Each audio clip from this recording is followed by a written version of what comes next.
Ekonomi perang, pendudukan Jepang di Indonesia, memahami bagaimana pendudukan Jepang membentuk kembali landscape ekonomi Indonesia untuk mendukung upaya perang mereka. Ekonomi perang, semua untuk kemenangan. Konsep ekonomi perang diterapkan oleh Jepang di Indonesia berarti semua potensi ekonomi digali dan diarahkan untuk mendukung mesin perang mereka. Ambisi imperialis Jepang. Sebelum Perang Dunia II, Jepang telah menjadi kekuatan industri dan imperialis di Asia dengan tujuan memperluas wilayah kekuasaan termasuk Korea dan Indonesia. Kekayaan sumber daya alam Indonesia mulai dari hasil bumi, pertanian, hingga tambang menjadi daya tarik utama bagi industri Jepang. Indonesia juga diproyeksikan sebagai pasar bagi produk-produk industri mereka. Kondisi awal dan kebijakan self-help. Ketika Jepang mendarat pada tahun 1942, tentara Hindia Belanda melakukan bumi hangus terhadap objek vital, menyebabkan lumpuhnya perekonomian Indonesia. Pengawasan dan perbaikan infrastruktur. Langkah awal Jepang adalah memperbaiki jembatan, alat transportasi, telekomunikasi, dan pembangunan-pembangunan penting yang telah rusak. Pengendalian harga. Jepang mengeluarkan peraturan ketat termasuk pengendalian harga dengan hukuman berat bagi pelanggar untuk menstabilkan ekonomi. Kebijakan self-help. Jepang menjadikan hasil perekonomian Indonesia sebagai modal untuk mencukupi kebutuhan pemerintahan pendudukan. Perkebunan. Dari komoditas ekspor ke penopang perang, sektor perkebunan mengalami kemunduran drastis akibat kebijakan Jepang yang memutus hubungan dagang dengan Eropa. Pusat perdagangan komoditas seperti tebu, tembakau, teh, dan kopi.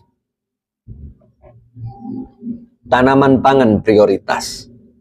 Lahan perkebunan dialihfungsikan untuk menanam padi, jarak untuk minyak pelumas, dan kina, obat anti malaria, guna memenuhi kebutuhan perang. Pengurangan tebu dan gula. Tanaman tebu dikurangi, sebagian besar pabrik gula ditutup, dan penderesan getah karet di Sumatera dihentikan. Penurunan produksi. Produksi karet turun menjadi 1/5 dari tahun 1941 dan teh menjadi 1/3 dari zaman Hindia Belanda pada tahun 1943. Industri tekstil juga ikut terpuruk karena kesulitan pengadaan kapas dan benang. Ketahanan pangan, upaya dan dampak lingkungan. Kebutuhan pangan untuk perang yang meningkat mendorong Jepang untuk mengidentifikasi, untuk mengintensifkan produksi bahan pangan, terutama beras dan jagung. Hal ini dilakukan dengan pembukaan lahan besar-besaran. Organisasi Jawa Hokokai mengkampanyekan peningkatan produksi pangan. Lahan bekas perkebunan dan hutan ditebang secara liar untuk dijadikan lahan pertanian baru di Sumatera, Kalimantan, dan Sulawesi.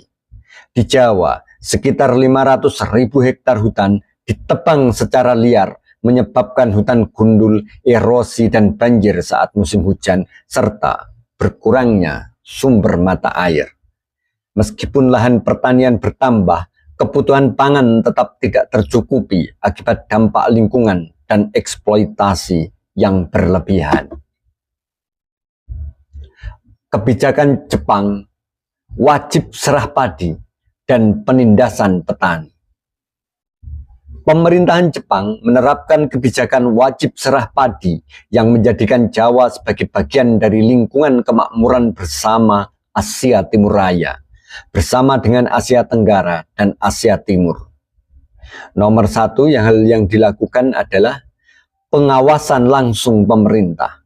Produksi, pungutan, dan penyaluran padi diatur sepenuhnya oleh Kantor Pengelolaan Pangan atau Sokuryo Konji Zimusho. Kemudian yang kedua adalah pembatasan pedagang padi. Penggiling dan pedagang padi tidak dapat beroperasi secara mandiri, harus di bawah pengawasan Kantor Pengelolaan Pangan. Yang ketiga adalah kuota dan harga tetap.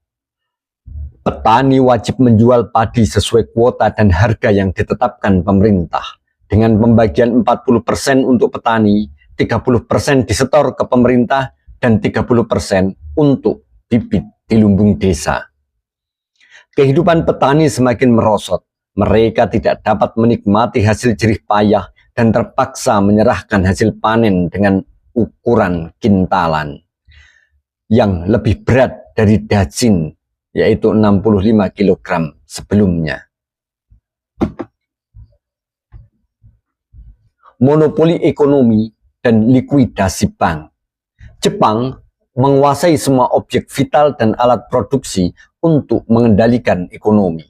Banyak perkebunan dirusak atau diganti dengan tanaman untuk keperluan perang. Penghapusan ekonomi uang Belanda. Untuk menata ekonomi di bawah pemerintahan Jepang, maka Jepang menghapus uang Belanda. Ekonomi uang yang dikembangkan Belanda menjadi tidak populer, bank-bank dilikuidasi dan asetnya disita.